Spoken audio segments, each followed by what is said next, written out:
nafa'na bi'ulumihi fid daraini amin. Tuan-tuan, kembali kita dalam pengajian fiqih sampai kita pada halaman 120 daripada terjemahan Fathul Mu'in.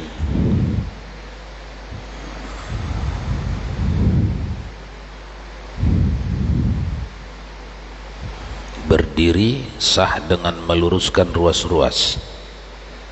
Silakan baca.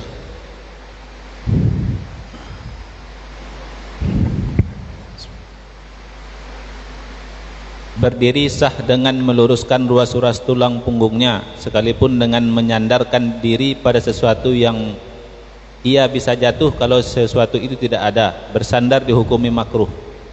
Berdiri membungkuk yang agak sedikit rukuk tidak sah bila ia mampu berdiri tegak. Melakukan solat sambil duduk diperbolehkan bagi orang yang masakot atau kesulitan atau kesukaran kalau berdiri, yaitu mengalami masakot yang amat payah dan luar biasa, sebagaimana dibatasi al-imam, yaitu masakot yang dapat menghilangkan kekhusyuan solatnya. Dan bagi pengendara perahu yang khawatir pusing jika berdiri, dan boleh pula orang beser kencing atau kencingnya selalu keluar yang tidak mungkin menahan hadasnya kecuali dengan duduk. Orang yang solat dengan duduk waktu rukuk supaya membungkuk sedikit sehingga kening bersejajaran dengan ujung lututnya. Sudah. Jadi apa yang dibaca tadi mengisyaratkan kepada kita bahawa hukum asal ialah berdiri itu dalam salat wajib. Itu hukum asal. Oleh karenanya kewajiban itu boleh berhenti kalau ada masyaqqah, kesusahan, masalah pada kesehatannya, pada tempatnya.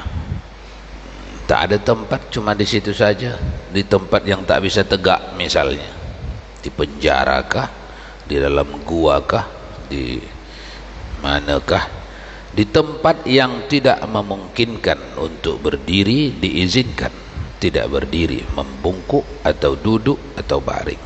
Namun semuanya ada syarat, ada wajib.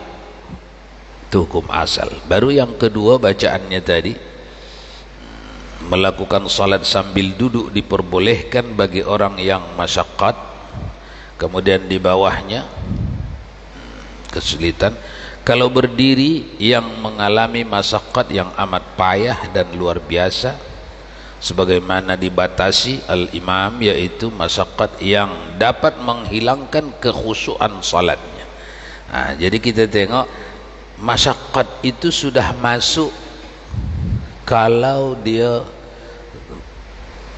saya kalau tegak hilang khusyuk saya misalnya, kalau saya pilih duduk mantap khusyuk saya, itu pun sudah masyaqqat.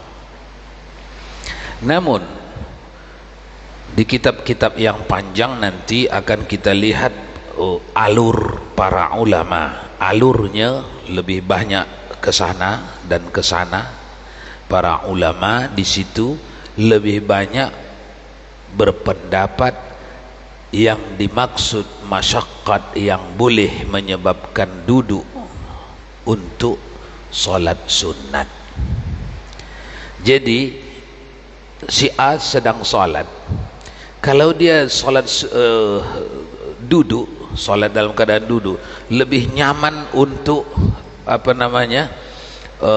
untuk bermuajahah, untuk berlama-lama bercakap dengan Allah kalau dia duduk. Tapi kalau tegak tak tahan lama, kejap saja sudah mulai sakit pinggang, sakit berkunang-kunang dan seterusnya. Pilih solat duduk untuk solat sunat. Itu maksud, itu pemahaman kebanyakan para ulama, walaupun di situ tadi masih umum. Salah satu penyebab orang diizinkan solat duduk itu apa? Ada masyaqqat. Salah satu contoh masyaqqah itu apa? Kurang nyaman mempertahankan khusyuk atau meraih khusyuk kalau berdiri. Kalau duduk lebih nyaman atau lebih khusyuk. Itu sudah dimasukkan di dalam masyaqqah yang menyebabkan boleh dipilih solat duduk. Namun para ulama mentakhsisnya untuk solat sunat. Jadi kita mengamalkannya untuk solat sunat, berpilih. Pilihlah mana yang lebih nyaman. Apalagi malam, lebih tahan berlama-lama mana. Tidak semuanya orang lebih memilih duduk, tak. Sebagian orang lebih nyaman berdiri berlama-lama, bukan duduk. Tapi ada sebahagian kondisi badan orang lebih tahan duduk, dipilihnya duduk. Itu maksud. Lanjut.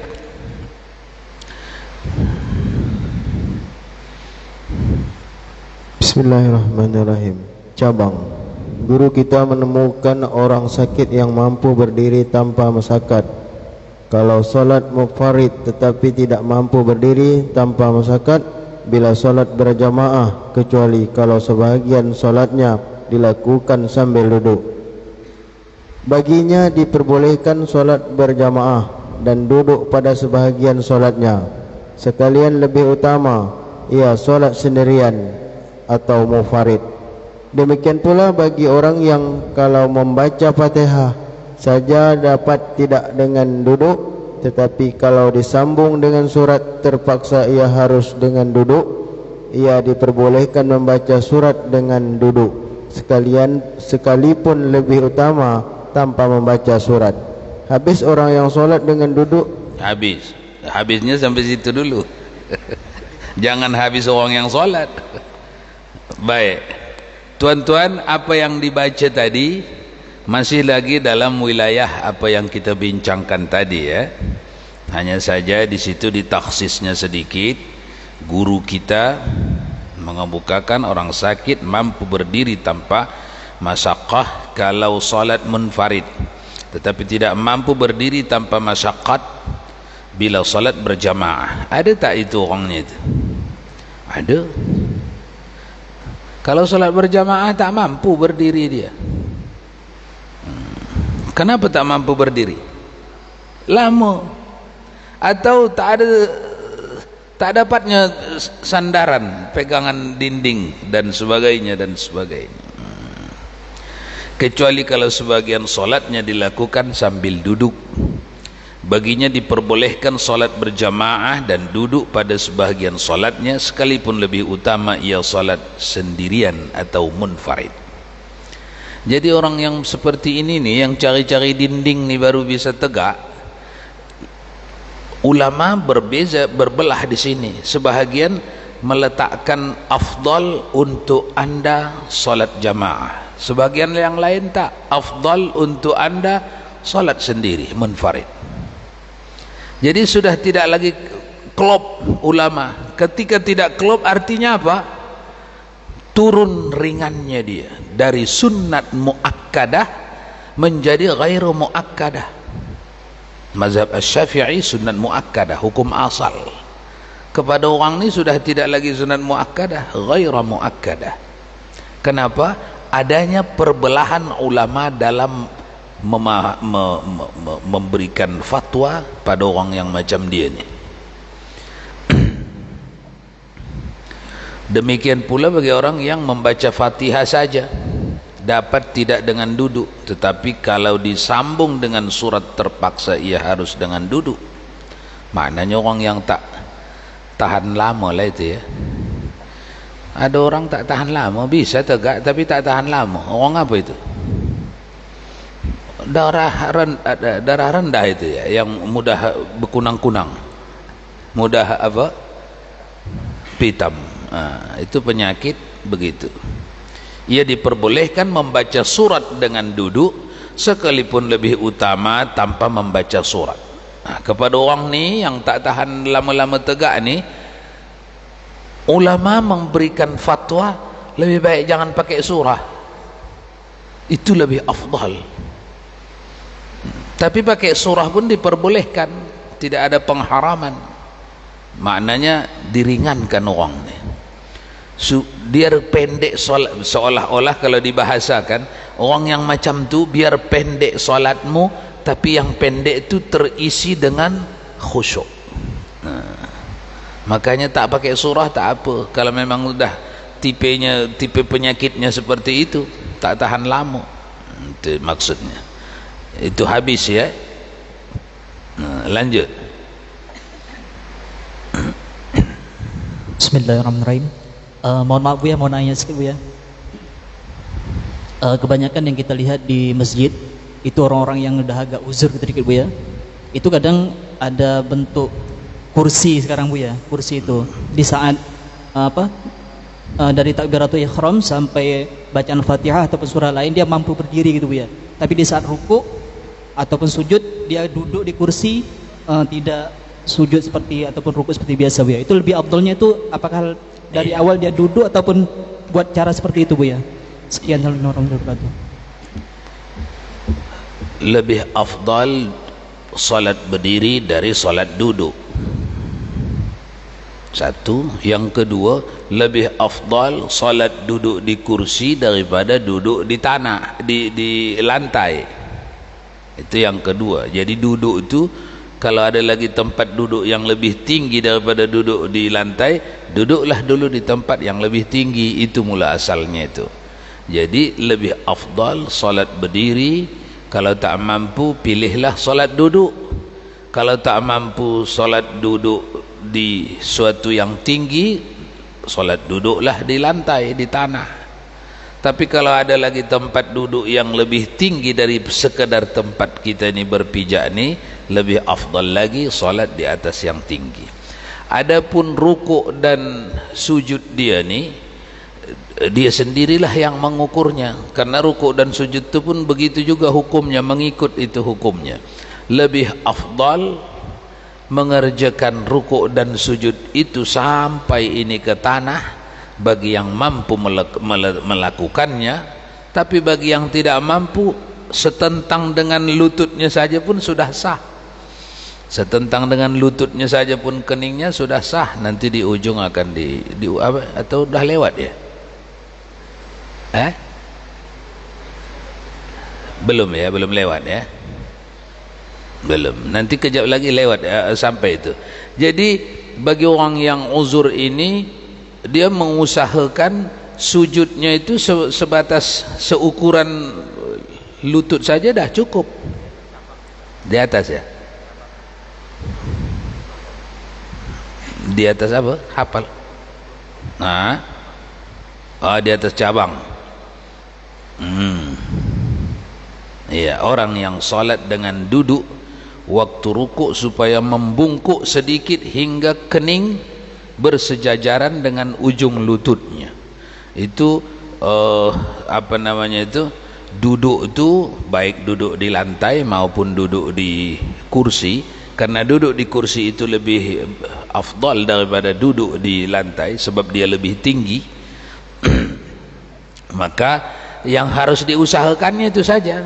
Misalnya Sami Allahu liman hamidah, Allah, orang ke bawah, dia duduk di kursi kan, silakan duduk di kursi, namun sujudnya itu sejajar dengan ini, kening dia sejajar. Kalau begitu nunduk dong, agak nunduk ke bawah. Kalau rukuk setengahnya itulah. Begitu ya. Lanjut. Bismillahirrahmanirrahim.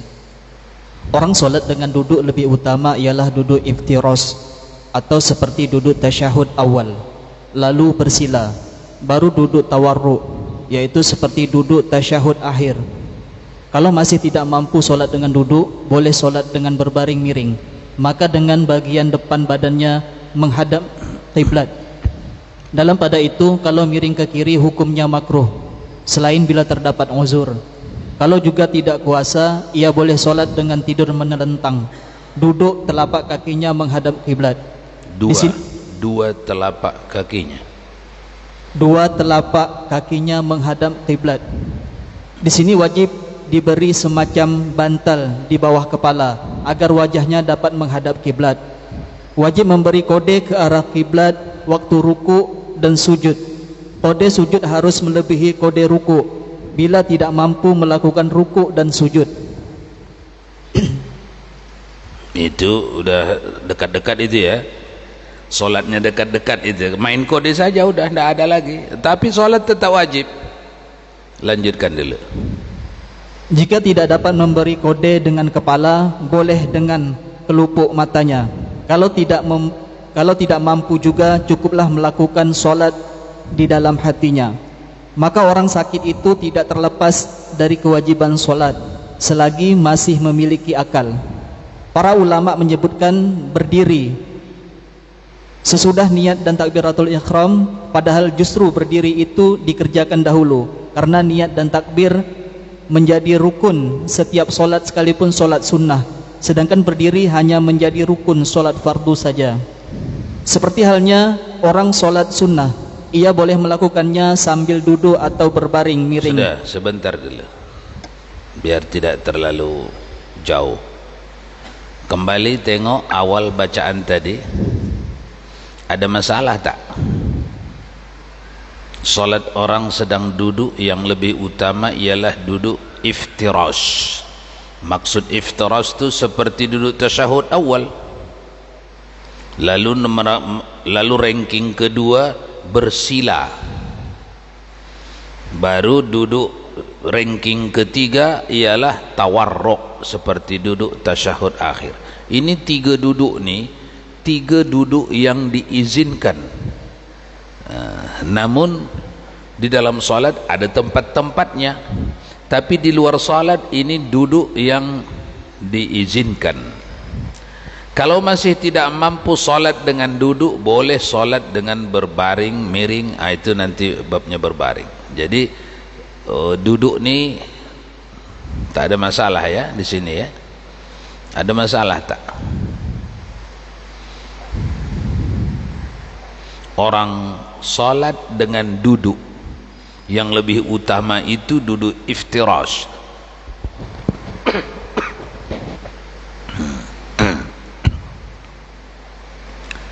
Apa itu? Seperti duduk tasyahud awal, lalu duduk bersila. Siapa ini? Orang yang tak mampu solat tegak. Seseorang mau solat tapi tak mampu tegak, dia mampu solat duduk. Duduk mana dipilihnya? Itu ya. Yang paling utama pilihlah duduk secara iftirash. Oh, penyakit saya ni tak bisa ini kalau model iftirash. Nombor dua, pilih nombor dua, duduk secara bersila. Oh, ini tak pas dengan keadaan penyakit saya ini. Pilihlah yang nomor tiga, duduk tasyahud akhir ataupun tawarruk.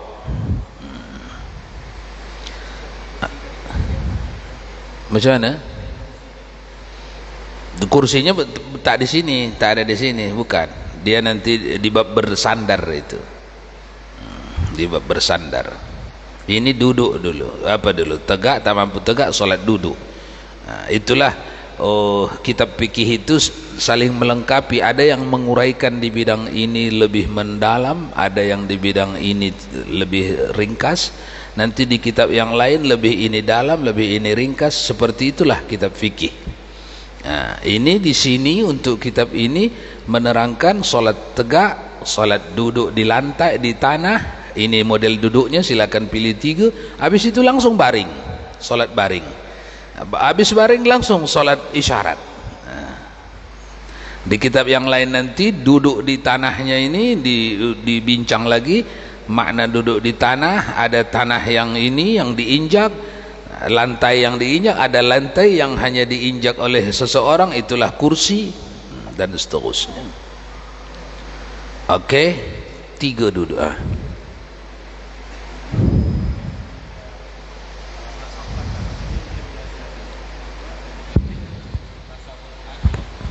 Tasawuf akhir itu posisi kakinya itu kan biasanya Nah, tapi kan ketika dia tasawuf akhir itu duduk itu, dia tidak apa namanya, tidak ditekur. Padahal dia dalam kondisi istilahnya tidak ada kesusahan lah gitu. Cuma karena kebiasaan mungkin.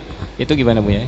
Itu menekur kaki itu minimal ada 1 jari, kalau dapat banyak, itu menekur itu hukumnya wajib, bukan rukun. Beza wajib dengan rukun. Kalau rukun ditinggalkannya pekerjaan itu batal sholatnya. Kalau wajib ditinggalkannya pekerjaan itu sholatnya tetap sah, tapi dia mengerjakan yang haram karena dia meninggalkan yang wajib. Jadi natijahnya orang yang mampu menekur kakinya waktu tahiyat akhir atau waktu tahiyat awal tapi tidak menekurnya, orang ini berdosa. Makanya jangan jadikan imam itu, tak berpahala sholat di belakangnya itu, di belakang orang yang jahil rukun dan sunat-sunat sholat. Kecuali sekampung begitu, itu berpahala juga daripada tidak berjamaah. Jadi itu wajib ya, wajib. Kadang-kadang kalau cuma sekali 2 kali kita jumpa orang tu, anggaplah dia terlupa, ingatkan aja, anda imam kami rutin loh, dah kami angkat awak, jadi anda lupa apa macam mana ini? Saya tengok tak menekur. Oh iya, terlupa itu. Tak apa. Tapi kalau rutin seperti itu, something wrong. Jangan-jangan ilmunya tak ada ke sini. Masalah ini. Atau tak, saya tahu tapi saya sakit kalau saya tekur katanya. Oh, awak makmum aja, jangan jadi imam. Karena imam itu orang yang mampu mengamalkan semuanya rukun dan sunnah. Itu mula asalnya imam itu. Makanya imam itu bisa memikul solat makmum. Makmum tidak bisa memikul solat imam, tapi imam bisa memikul solat makmum. Tentu yang diizinkan pikul, yang boleh dipikul. Contoh, masbuk pas baru sampai langsung takbiratul ihram, langsung ikut ruku, tidak ada fatihah, tidak ada bacaan, sah. Di mana fatihahnya diambil? Di sadarul imam, di dada imam. Nanti dibelah dari dada imam untuk orang ni fatihah, tanpa mengurangi bahagian imam. Itu kelebihan imam. Jadi dia menanggung makmumnya, menanggung dalam arti fadilah, pahala. Oleh karenanya tidak boleh mengangkat imam yang tidak mengamalkan rukun-rukun dan sunnah-sunnah salat itu sendiri. Bukan salat itu batal, tak, salat tak batal.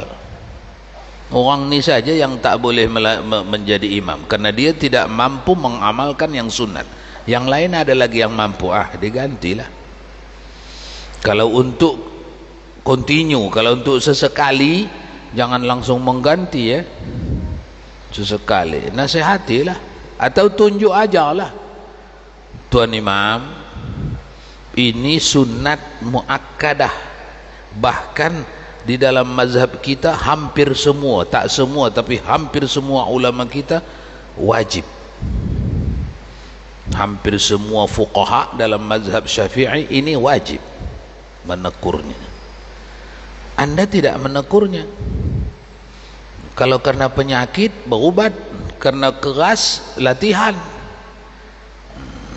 karena lupa berusahalah ingat-ingati. Kalau ingat-ingati toh pelupa, orang pelupa memang tak disuruh jadi imam, tidak dilantik pelupa jadi imam, tidak dilantik orang yang tidak mampu mengamalkan sunnah-sunnah salat itu jadi imam, tidak.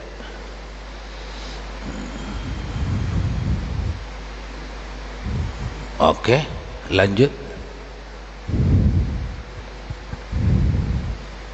Bismillahirrahmanirrahim. Seperti halnya orang sholat sunnah, ia boleh melakukan sambil duduk atau berbaring miring, padahal mampu berdiri dan duduk. Untuk yang melakukan dengan berbaring, wajib duduk waktu rukuk dan sujud. Kalau dilakukan dengan melentang padahal dapat tidur miring, maka sholatnya tidak sah. Tersebut dalam Al-Majmu', memperpanjang berdiri lebih utama daripada memperbanyak rakaat. Dan dalam Ar-Raudah, memperpanjang sujud lebih utama daripada memperpanjang rukuk. Sudah, sampai situ dulu. Ada masalah tak? Tak ada. Nah, silakan. Yang para ulama menyebut berdiri sesudah niat dan bertakbir ihram, padahal justru berdiri itu dikerjakan dahulu. Yang sholat duduk tapi dia mampu berdiri di waktu takbiratul ihram itu, apakah berdiri atau duduk yang lebih baik deh? Macam mana soalannya? Orang yang tidak mampu sholat berdiri tetapi dia mampu berdiri di waktu takbiratul ihram, apakah diwajibkan berdiri masang niat, apakah langsung duduk yang lebih baik? Kalau masih ada kemampuannya berdiri, afdal di kemampuan berdiri itu pakailah berdiri. Tapi kalau justru kemampuan berdirinya itu hanya sekadar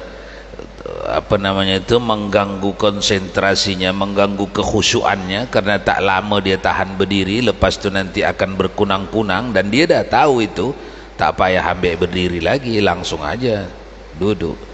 Karena ada orang sudah tahu, oh ini kalau tegak pun saya paling dalam 2 menit 3 menit, lepas tu harus salat duduk karena mulai berkunang-kunang atau mulai nyeri, linu, langsung duduklah.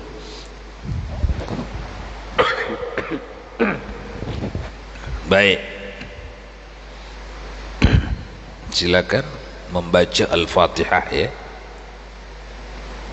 Bismillahirrahmanirrahim.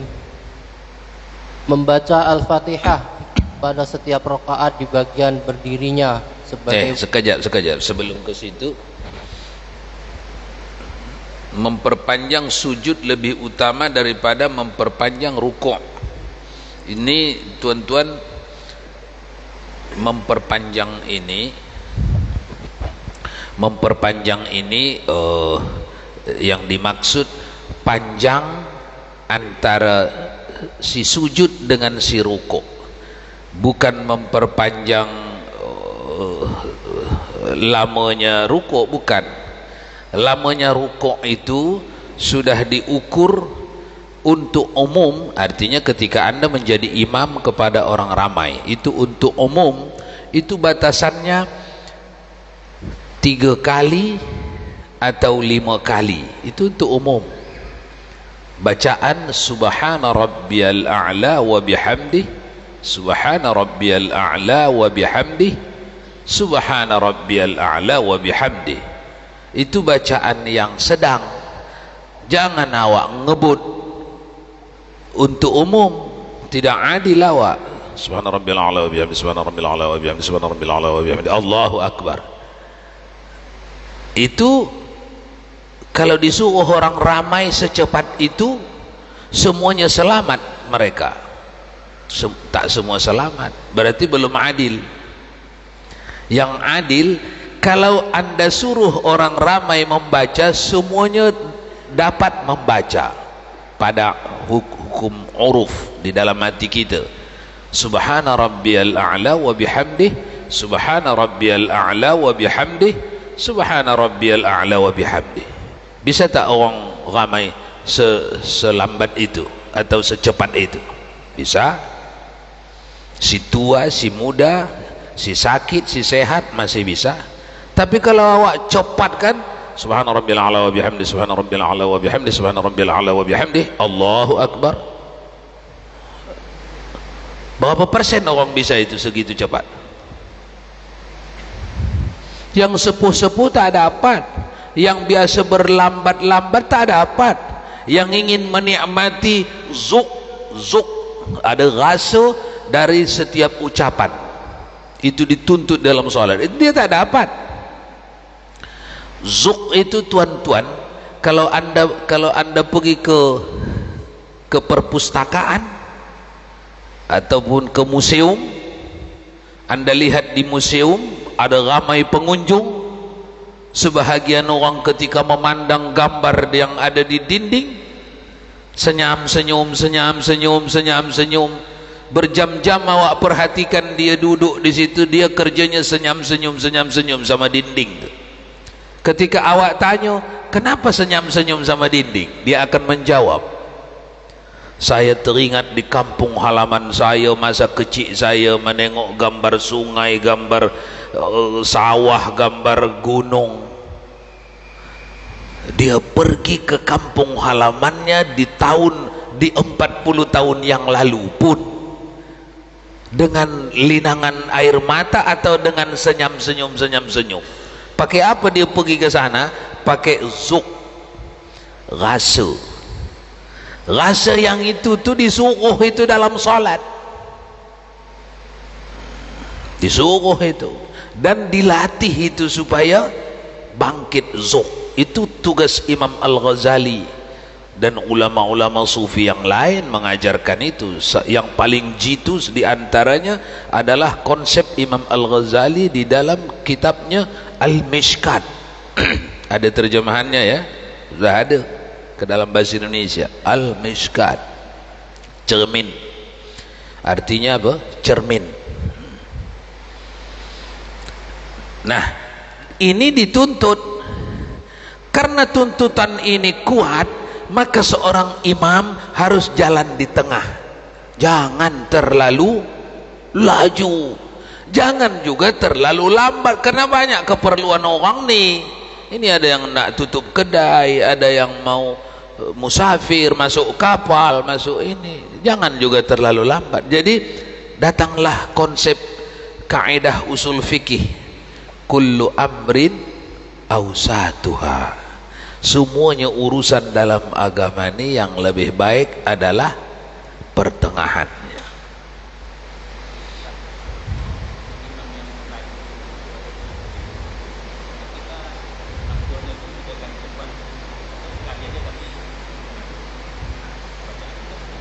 Sekali aja, kalau memang dengan cara sekali lah bisa hadir zuk, sekali. Salat sebenarnya, salat yang tanpa ikut rasa, tidak ikut batin, ruh kita tak ikut bercakap, ini sebenarnya salat apa namanya itu, salat menunaikan kewajiban saja. Itu pun kewajiban bagi orang yang baru masuk Islam. Kan orang baru masuk Islam tuh begitu syahadat langsung wajib salat itu. Salat apa dia bisa, dia baru syahadat. Salat apa aja yang bisa lah. Ikut-ikut rukuk silakan. Ikut-ikut baca Fatihah, alhamdulillahirabbil alamin arrahmanirrahim. Padahal tak tahu arti, tak ada hati kemana-mana, silakan. Itu kan orang baru masuk Islam memang begitu. Nah, begitulah salat orang yang sekalipun dah 50 tahun dia masuk Islam, atau bahkan lahirnya dalam Islam, tapi tidak ada ruh, tak ikut ruhnya salat, tak ada zuk, tak ada rasa. Jadi kita ini dituntut wajib keluar dari situ, dari salatnya mubtadi, salatnya baru masuk Islam, wajib keluar dari situ. Tak boleh tinggal di situ, puas hati di situ. Dah datang zuhur, salat zuhur, asar, salat asar, berbulan, bertahun-tahun begitu-gitu, tapi salat tidak pernah dimasuki. Berdosa itu ya, mengabaikan ilmunya. Aqimus salata li dzikri, dirikan kamu salat tu karena mengingatku. Habis ya.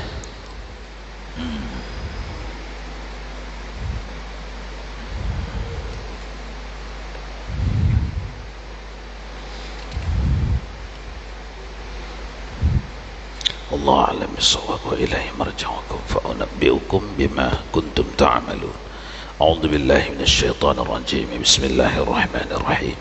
الحمد لله رب العالمين والصلاة والسلام على أشرف الأنبياء والمرسلين سيدنا ومولانا محمد وعلى آله وصحبه أجمعين.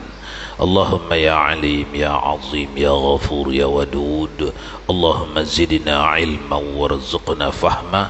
اللهم ربنا علمنا الذي ينفعنا، ربنا فقهنا وفقه أهلنا وقرابات لنا في ديننا مع أهل القطر أنثى وذكر.